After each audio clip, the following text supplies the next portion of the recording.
Hej! Idag ger vi vårt stöd åt de gamla träden.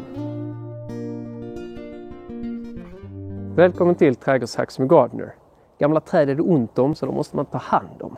Och här är gårdens stolthet, magiska trädet som min dotter kallar det. Och någon gång på 80-talet så föll huvudstammen ner över ladan här. Men den gav inte upp för det, utan den fortsatte växa. Det blev långa grenar ut på sidorna, men den blev ihålig på sikt. Men det är härligt, för det här ger massor av boende till insekter. Så här är massor av mulm här och den är ihålig ända upp i toppen. Tyvärr har de börjat spricka, så jag har fått göra några modifikationer.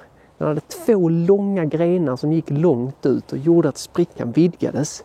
Så jag har fått kapa dem. Sen har jag också satt ett spännband runt här och fixat till det lite med juteväv så det inte ska synas så mycket.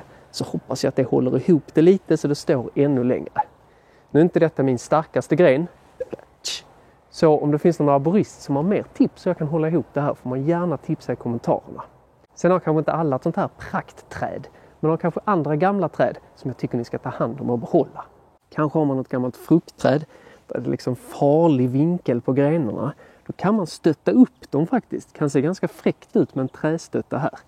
Det kan också vara så att man har tagit bort grenar för många år sedan. Och det har liksom börjat ruttna här inne i små hålor och det kanske börjar bli ihåligt inne i stammen. Det är oftast inga problem, utan det här trädet kan stå många år. Så ta inte ner dem för det. Dessutom bildas det fin mulm här inne också. Det är fantastiskt för insekter. Så bevara dem så länge det går. Enda undantaget är om det är någon gren som riskerar att falla på människor. Då bör man såklart ta bort den. Men annars behåll det så länge som möjligt. Och när det börjar se riktigt illa ut, sätt ett nytt träd så de hinner komma upp när man sen kanske måste ta ner det eller blåsa ner av sig själv. Bevara de gamla träden. Lycka till!